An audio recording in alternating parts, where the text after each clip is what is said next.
மிதுன ராசியில் பிறந்தவங்களுக்கு உங்களுடைய ராசிநாதன் புத பகவான் லாபஸ்தானத்தில் இருக்கார். அவரும் கேதுவோட நட்சத்திரத்தில் இருக்கார். அப்படி இருந்தாலும் இந்த வாரத்தில் இது பங்குனி மாதமாக இருந்தால் கூட உங்களுக்கு ஏதாவது ப்ராப்பர்ட்டி வாங்கணும்னு வாய்ப்பு இருந்தால் தாராளமாக வாங்குங்க. வாங்கிறதுக்கான வாய்ப்புகள் நிறையா இருக்குது. அட்லீஸ்ட் ப்ராப்பர்ட்டி வாங்கினா கூட நிறைய வீட்டு உபயோகப் பொருட்கள் வாங்குவதற்கான வாய்ப்பு இருக்குது. எஜுகேஷனை பொறுத்த வரைக்கும் நல்லா இருக்குது. அம்மாவுடைய ஒரு அன்பு ஆதரவை எதிர்பார்த்து காத்திருக்கிறவங்களுக்கு அது எத்தனையும் கிடைக்கும். இந்த வாரத்தில் உங்களுடைய முயற்சிகள் எப்படி இருக்குன்னு பார்க்கின்ற பொழுது ஓரளவுக்கு பரவாயில்ல. உங்களுடைய எண்ணங்கள் சிந்தனைகள் செயலாக்கம் பெறும். என்ன நினைக்கிறீங்களோ அது நடக்கும். நடப்பதற்கான வாய்ப்புகள் இருக்குது. நீங்கள் யாரை நம்பி இருக்கீங்களோ அவங்க ஏதோ ஒரு ரூபத்தில் உங்களுக்கு சாதகமாக இருப்பாங்க. யாரோடெல்லாம் கம்யூனிகேட் பண்ணணும்னு நினைக்கிறீங்களோ அவங்கெல்லாம் உங்களுக்கு நல்ல விதமாக அமைவதற்கான வாய்ப்புகள் இந்த வாரம் உங்களுக்கு உண்டு. அதுலேயும் மிதுன ராசியில் பிறந்த உங்களுக்கு நீங்கள் ஏதாவது மேலே படிக்கிறதா இருந்தால் இந்த வாரம் ஸ்டார்ட் பண்ணுங்கள்.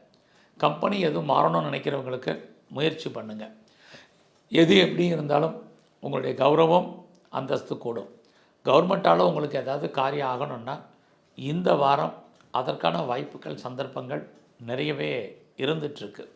ஸோ இந்த வாரத்தில் நீங்கள் ஏதாவது பெரிய லெவலில் முயற்சி பண்ணக்கூடிய காரியங்கள் நற்பலனாக அமைவதற்கான வாய்ப்புகள் நிறையா இருக்குது. எல்லாத்துக்கும் மேலே நீங்கள் கலைத்துறையில் இருந்தீங்கன்னா நல்ல ஒரு பெயர் புகழ் உங்களுக்கு இருக்கும். வருமானங்கள் இருக்கும். அரசியல் சார்ந்த துறைகளில் இருந்தீங்கன்னா உங்களுடைய அரசியல் வாழ்க்கை ஏற்றம் பெறுவதாக இருக்கும். எதிரிகளை நீங்கள் வெற்றி கொள்ளக்கூடிய வாய்ப்பு இந்த வாரத்தில் நிறையா இருக்குது. நீங்கள் ஸ்போர்ட்ஸில் இருந்தீங்கன்னா அவார்ட்ஸ் அண்ட் ரிவார்ட்ஸ் இருக்குது. கவர்மெண்ட்டால் நல்ல ஒரு ரெக்கக்னைஸ் கிடைப்பதற்கான சூழ்நிலைகளும் இந்த வாரம் உங்களுக்கு அமையும். ஆக இந்த வாரம் உங்களுக்கு தெய்வ அனுகூலம் நல்லா இருக்குது. எதிர்பாராத தெய்வ தரிசனம் ஆலய தரிசனம் போவதற்கான வாய்ப்பு, ஏதாவது ஒரு என்டர்டெயின்மெண்ட் ஜாஸ்தி இருக்கும். அதற்காக நிறைய செலவு பண்ணுவதற்கான வாய்ப்புகள் இது எல்லாமே உண்டு.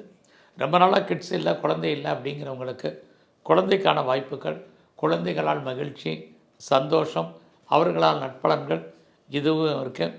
அது மட்டும் இல்லை குடும்பத்தில் ஒரு புது வரவு வருவதற்கான வாய்ப்பும் இந்த வாரம் இருந்துகிட்ருக்கு.